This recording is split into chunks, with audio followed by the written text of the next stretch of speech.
आज हम पतियों के बारे में एक महत्वपूर्ण विषय पर चर्चा करने वाले हैं, क्योंकि मेरे पास बहुत सारे पतियों के इस तरह के क्वेश्चंस आए हैं, इस तरह के कमेंट आए जिसमें ये प्रश्न किया गया कि हमें यानी कि पति को शादी के कितने समय के बाद डाइवोर्स का केस करना चाहिए, या मान लीजिए कि शादी हो जाती है उसके बाद विवाद बढ़ जाता है तो कितने समय के बाद वो डाइवोर्स का केस करे जिससे उस व्यक्ति को जो डाइवोर्स लेना चाहता है उसे फायदा हो। या फिर अगर पति और पत्नी के बीच में कोई विवाद होता है तो क्या जैसे ही पत्नी ससुराल छोड़ के चली जाती है उसके तुरंत बाद पति को डाइवोर्स का केस कर देना चाहिए, या फिर जो पति है वो पत्नी के द्वारा केस किए जाने का इंतजार करे। तो इसी तरह के बहुत सारे कमेंट आए जिसमें पतियों के ये क्वेश्चंस रहे हैं कि हमें कब डाइवोर्स का केस करना चाहिए या फिर कब डाइवोर्स का केस करने से बचना चाहिए जिससे कि हमें सही न्याय मिल सके और अपना पक्ष मजबूत कर सके और जो फैसला है वो अपने पक्ष में ले सके जब वो कोर्ट में केस करें। तो इसी विषय में आज हम आप सभी लोगों से विस्तार पूर्वक चर्चा करने वाले हैं, तो आप लोगों को वीडियो को पूरा अंत तक देखना है, तभी आप सभी लोगों को अच्छे से जानकारी समझ में आएगी। दूसरा काम आप सभी लोगों को ये करना है कि अगर आप नए हैं, चैनल में पहली बार आए हैं, तो ये आपका ही चैनल है, आप इसे सब्सक्राइब जरूर कर दें, साथ में बेल आइकन जरूर दबा दें जिससे कि हम जो भी नई अपडेट डालें उसका नोटिफिकेशन आपके पास आता रहे और आप जानकारी प्राप्त करते रहें। नमस्कार दोस्तों, मैं एडवोकेट दिव्या आपका आपके इस YouTube चैनल में स्वागत है। पति पत्नी के शादी होने के कुछ दिनों के बाद जब आपस में विवाद बढ़ने लगते हैं और उसके बाद पत्नी अपने मायके चली जाती है रहने के लिए, जब पत्नी अपने मायके चली जाती है तो वहां से वापस ना आने की धमकी देने लगती है। साथ में ही जो पत्नी होती है वो ये भी कहती है कि हम तुम लोगों के ऊपर झूठे मुकदमे भी दर्ज कर देंगे। तो पति को ये लगता है कि जो उसकी पत्नी है उसका कहीं अफेयर है और वो इसलिए मुझे डरा धमका रही है, तो ऐसे में हमें पत्नी से डाइवोर्स ले लेना चाहिए।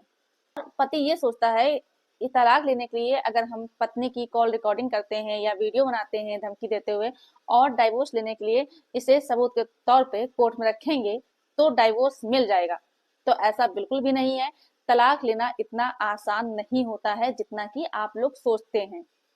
देखिए, आप लोगों का अधिकार है, अगर आपको आपकी पत्नी बहुत ज्यादा परेशान कर रही है, आपका रहना मुश्किल हो गया है साथ में, तो आप तलाक फाइल कर सकते हैं। पतियों को भी ये अधिकार दिया गया है कि वो डाइवोर्स ले सकता है। लेकिन डाइवोर्स का केस कब करना चाहिए, कितने समय के बाद डाइवोर्स का केस फाइल करना चाहिए, किस ग्राउंड पे डाइवोर्स का केस फाइल करना चाहिए और क्या क्या प्रूफ होने चाहिए जिसके ग्राउंड पे डाइवोर्स का केस फाइल करना चाहिए जिससे कि उसे डाइवोर्स मिल सके। तो इन सारी चीजों का विशेष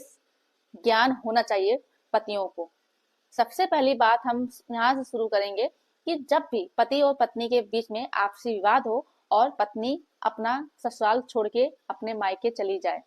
तो उस टाइम तो पति को डाइवोर्स का केस जल्दबाजी में बिल्कुल भी नहीं करना चाहिए। पत्नी अगर आपको धमकी दे रही है,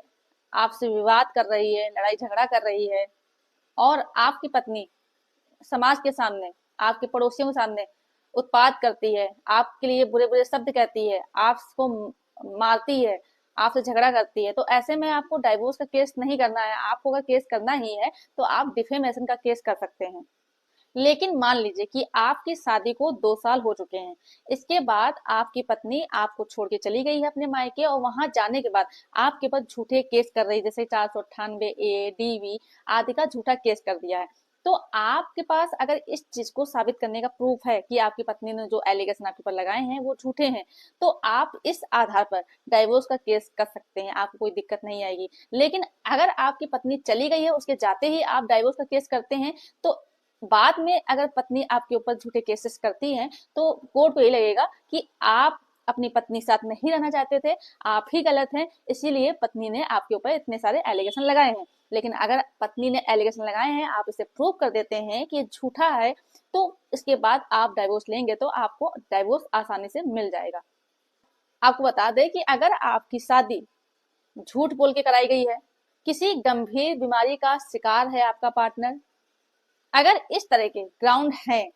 धोखे में रख के आपकी शादी की गई है, तो आप शादी होने के बाद 1 साल के अंदर इस शादी को खत्म करा सकते हैं। लेकिन आपको बता दें कि डाइवोर्स आपको फाइल नहीं करना चाहिए। आपको डाइवोर्स फाइल करने के लिए थोड़ा सा इंतजार करना चाहिए।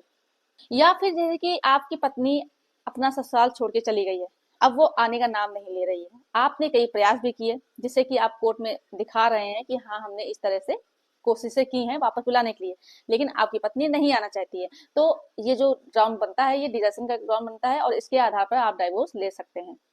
या फिर आपकी पत्नी आपके साथ क्रूरल्टी कर रही है, क्रूरता कर रही है, आप इस चीज को कोर्ट में साबित कर देते हैं, तो इस आधार पर भी आप डाइवोर्स ले सकते हैं। या फिर आपकी पत्नी का कहीं किसी अन्य व्यक्ति से नाजायज संबंध है और इसे आप कोर्ट में प्रूव कर देते हैं, तो इस आधार पर भी आप डाइवोर्स का केस फाइल कर सकते हैं।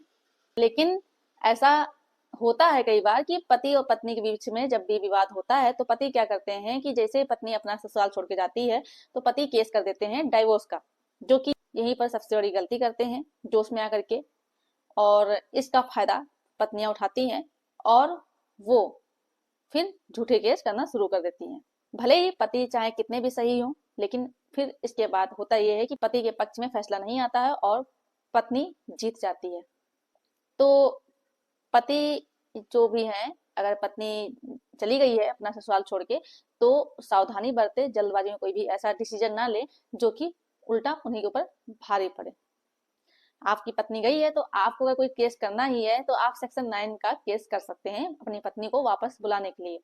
आप मीडिएशन करा सकते हैं जिससे कि सुलह समझौता हो जाए और पत्नी आपके पास आकर के रहने लगे।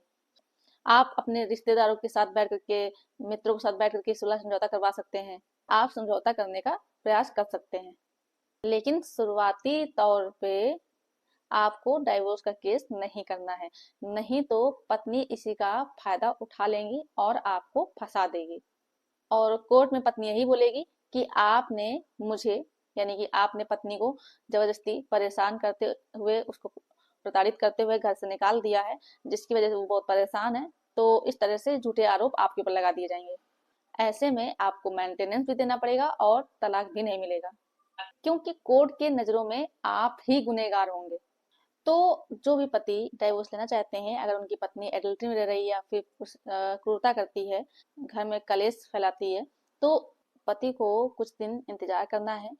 ये सारे जो एविडेंस है एडल्ट्री के या क्रूरल्टी के, वो कलेक्ट करना है। इसके बाद जब एविडेंस पुख्ता इस तरह के हो जाएं कि कोर्ट में सबूत देने पर कोर्ट को ये प्रूफ जो है ये साबित कर देगा कि हाँ मेरे साथ क्रूरल्टी की गई है, पत्नी एडल्ट्री में रह रही है, इसके बाद ही डाइवोर्स का केस फाइल करें। क्योंकि आप जल्दबाजी में, अगर आपकी पत्नी चली जाती है, वापस नहीं आती है, तो केस तो फाइल कर देते हैं, लेकिन होता ये है कि आप जोश में जैसे ही केस फाइल करते हैं उस टाइम तो समझ में नहीं आता है, लेकिन बाद में जब एविडेंस की बात आती है तो आपके पास कोई भी साक्ष्य नहीं होता है उस वक्त, और आपका जो डाइवोर्स का केस है वो खारिज कर दिया जाता है। साथ में आपके ऊपर ही मेंटेनेंस लगा दिया जाता है कि आप अपनी पत्नी को इतना रुपए मेंटेनेंस देंगे। तो जो भी पति जल्दबाजी करते हैं तो जल्दबाजी ना करें, उनको